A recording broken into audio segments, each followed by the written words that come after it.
আসসালামু আলাইকুম। আমরা দেখব কিভাবে ই-ওয়ালেটে একটি নতুন অ্যাকাউন্ট খুলতে হয়। প্রথমে আপনার নাম দিবেন, তারপর একটি ইউনিক ইউজার নেম দিয়ে দিবেন। আপনার নামের সাথে বিভিন্ন সংখ্যা অ্যাড করে তারপর আপনার সচল ফোন নাম্বারটা দিবেন। আমি আমার ফোন নাম্বারটা দিয়ে দিচ্ছি। তারপর আপনার একটি ইমেল অ্যাড্রেস দিবেন। আমি আমার ইমেল অ্যাড্রেসটি দিয়ে দিচ্ছি।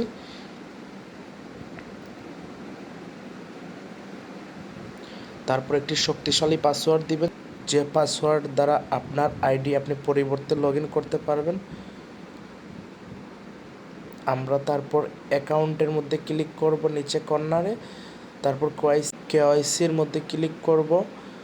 কেওয়াইসির মধ্যে ক্লিক করার পর আমার প্রথম নেম এবং দ্বিতীয় নেম দিব। তারপর আমার জন্ম তারিখটা আমি এখানে বসিয়ে নেব। আমি আমার জন্ম তারিখটা বসিয়ে নিচ্ছি। আপনারাও আপনাদের জন্ম তারিখটা ভালো করে বসিয়ে নেবেন এবং নিচে অ্যাড্রেসের জায়গায় আপনার থানার নামটি লিখে দেবেন। তারপর নেক্সট বাটনে ক্লিক করবেন। তারপর এনআইডি কার্ডের সামনের দিক এবং পিছনের দিক এই দুইটা সাইড আপনাকে আপলোড করতে হবে। আমি আমার দুই পাশের ছবি তুলে নিয়েছি এবং আপলোড করেছি। তারপর আমি ভেরিফাই বাটনে ক্লিক করব। ভেরিফাই বাটনে ক্লিক করার পর আন্ডার রিভিউ রয়েছে, এটা কিছুক্ষণের মধ্যে ভেরিফাই হয়ে যাবে। উপরে দেখতে পারবেন আপনার আন্ডার রিভিউর মধ্যে রয়েছে। আমি কিছুক্ষণ অপেক্ষা করব এবং কিছুক্ষণ পর রিফ্রেশ করব। আর যদি অ্যাপ্রুভ নিতে সময় লাগে তাহলে আপনারা কর্নারে টেলিগ্রাম আইকনে ক্লিক করে সাপোর্টের সাথে যোগাযোগ করবেন। এই দেখেন আমার অ্যাকাউন্টটা অলরেডি ভেরিফাই হয়ে গেছে। আমি এখন আমার অ্যাকাউন্টে টপ আপ করবো 20,000 টাকা। এখন বিকাশ, নগদ, বাইন্যান্সের মাধ্যমে টপ আপ করতে পারবেন। আমি বিকাশ সিলেক্ট করলাম, নাম্বারটা কপি করলাম এবং আমার বিকাশ অ্যাপসে চলে গেলাম। গিয়ে আমি এই নাম্বারে সেন্ড মানি করবো 20,000 টাকা। যেহেতু আমি 20,000 টপ আপ করবো, 20,000 টাকা তুললাম এবং নাম্বারটা পেস্ট করলাম। এগিয়ে যান, তারপর অ্যামাউন্ট আমি 20,000 টাইপ করলাম এবং আমি আমার পিনটি দিয়ে দিলাম। তারপর আমি এখান থেকে আমার ট্রানজ্যাকশন আইডিটি কপি করে নিলাম। ঠিক আছে, ট্রানজ্যাকশন আইডি কপি করলাম। কপি করার পরে এখানে উপরে অ্যামাউন্ট লিখলাম। তারপর ট্রানজ্যাকশন আইডি বসিয়ে সাবমিট রিকোয়েস্টে আমি ক্লিক করলাম। আমার কাঙ্ক্ষিত ব্যালেন্সটি কিছুক্ষণের মধ্যে আমার অ্যাকাউন্টে অ্যাড হয়ে যাবে। আমি রিফ্রেশ করলাম। এই দেখে এটা বর্তমানে পেন্ডিং অবস্থায় আছে স্ট্যাটাস। কিছুক্ষণের মধ্যে এটা অ্যাপ্রুভ হয়ে যাবে। ঠিক আছে, সাথে সাথেই হয়ে যায়। আমি আবার রিফ্রেশ করলাম। এই দেখেন আমার কাঙ্ক্ষিত ব্যালেন্সটি চলে এসেছে। ঠিক আছে, তারপর আমি পেমেন্ট গেটওয়ের অপশনে গেলাম। পেমেন্ট গেটওয়ের অপশনে গিয়ে আমি আমার নাম্বারটা অ্যাক্টিভ করব।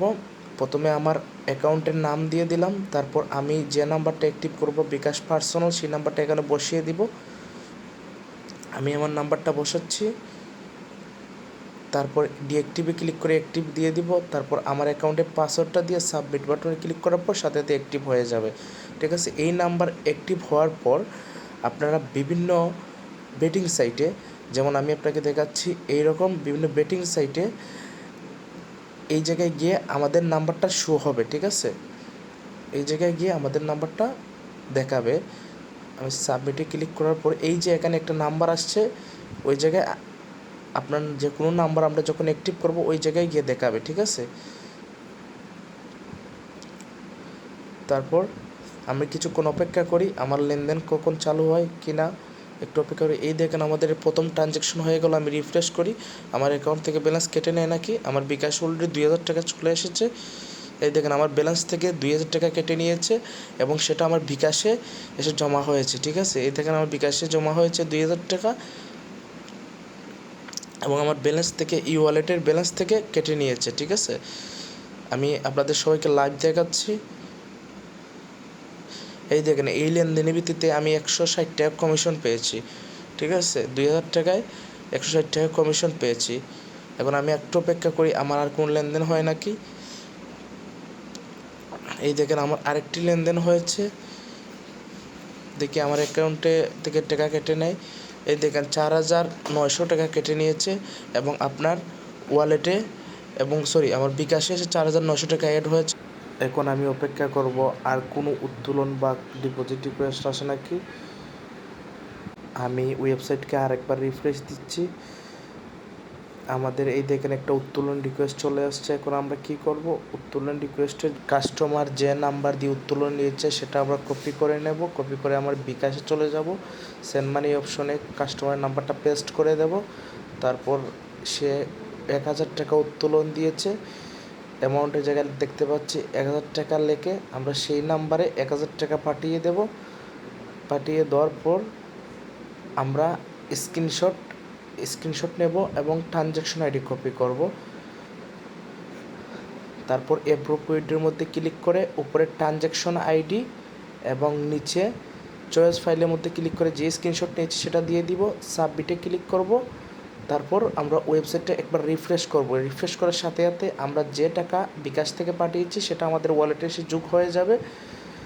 এবং আমরা যদি চাই আমাদের কমিশন এবং মেইন ব্যালেন্স এখান থেকে উত্তোলন দিতে পারি উইথড্র সেকশন থেকে। এই দেখেন কমিশন এবং মেইন ব্যালেন্স আমরা উত্তোলন দিতে পারবো।